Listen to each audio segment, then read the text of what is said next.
בשלב הראשון ניתן לגוף לעשות זה, כשאת רואה שאני חוזר להיות תקשורתי, חופשי. שאלי מה שבא.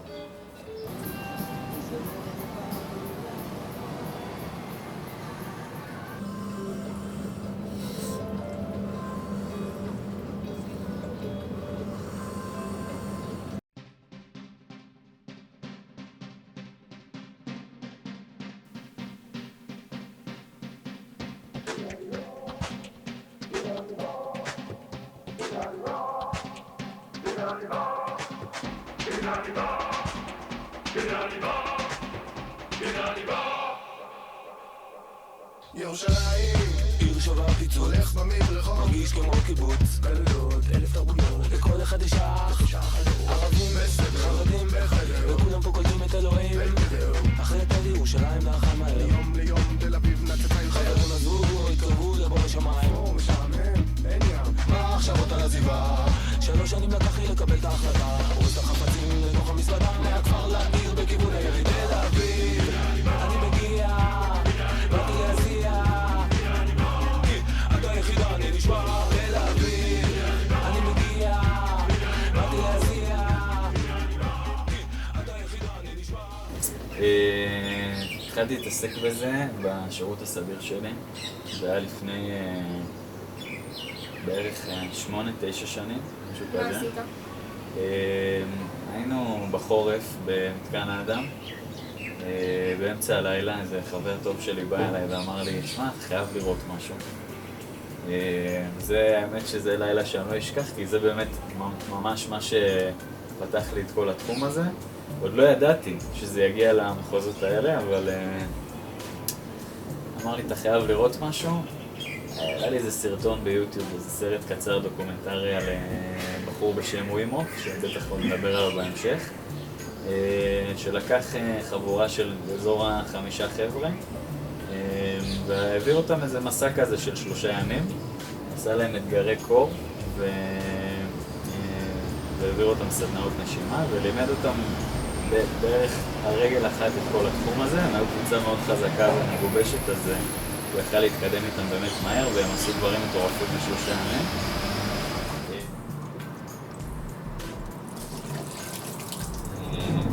בחורף לפני שנה,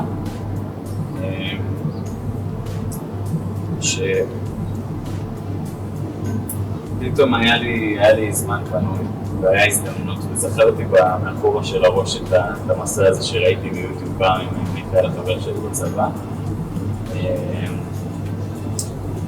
ורגע אני אוסיף שבמהלך, כאילו, מאז עברו איזה 6 שנים, מאז שסיימתי להתקלח עם המתקפות קרות במשך 2 ובגלל שזה נהיה ממש דבר כיף, אז כל פעם אני אוהב את האל, אז כל פעם שהיינו יוצאים לאיזה טיול, אז כשיש מים נכנסים לא משנה מה, זה ממש פתח איזה עולם כזה של המים הם, גם אם הם קרים וגם אם קר בחוץ וגם אם יורד שלג ואנחנו ברמת הגולן, אז עדיין זו חוויה מטורפת וממש ממש מיוחדת להיכנס למים, כאילו זה עושה לך משהו בגוף, זה מאיר אותו, זה נותן איזו תחושת אופוריה כזו שלא ידעתי להסביר אותה לעומק באמת, פשוט הרגשתי את זה. נראה לי חורף 24, כן. היה לי זמן פנוי, זכרתי את המסע הזה שהוא העביר את החבר'ה האלה, וחיפשתי כרטיסים באינטרנט, הבנתי שהוא עושה את הסדנאות האלה לקהל הרחב גם. מצאתי כרטיסים שבמזל כנראה שזה באמת היה פוקס, כי זה אמור להיות די קשה למצוא כרטיסים לזה, אז כנראה שנכנסתי בדיוק בזמן הנכון. קניתי כרטיסים, שבוע בפולין, ויצאתי לעשות את המסע הזה. וזה היה ממש חוויה שלא שוכחים. זה הכניס אותי, נדבר על זה. לטובה או לרעה?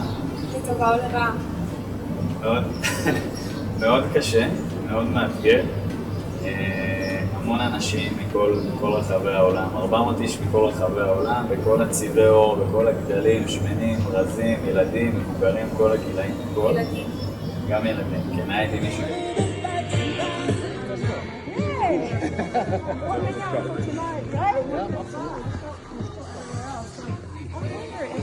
Some of those. Oh, we gotta get on this. זה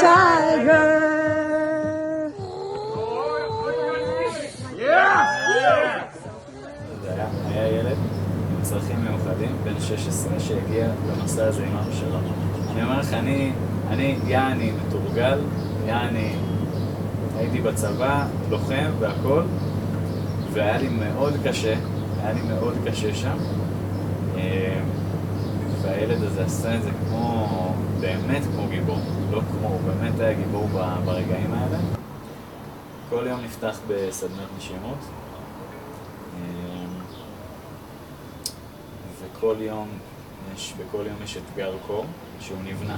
התחלנו ב2 דקות אמבטיית קרח, זה כזה בריכת אינטקס גדולה כזו.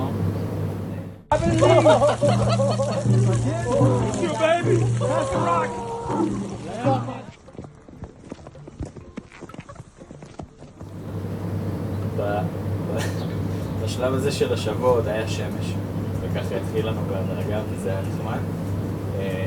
היה שמש אבל לא באמת היה חם בחוץ, כי זה היה פולין בחורף בסוף. אז זה בריכת אינטקס גדולה כזו שמילאנו אותה בקרח, 25 אנשים נכנסים ביחד.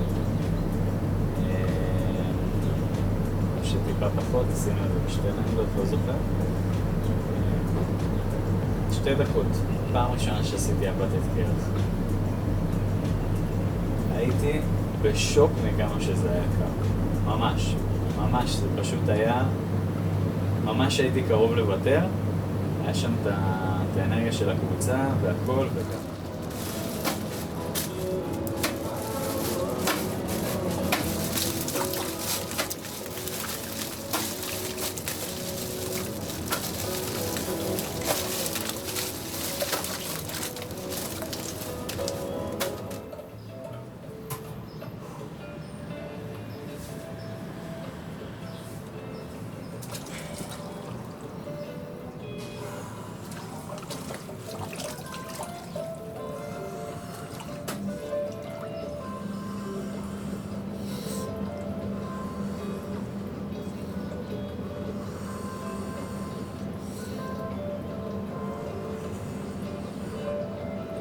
עכשיו,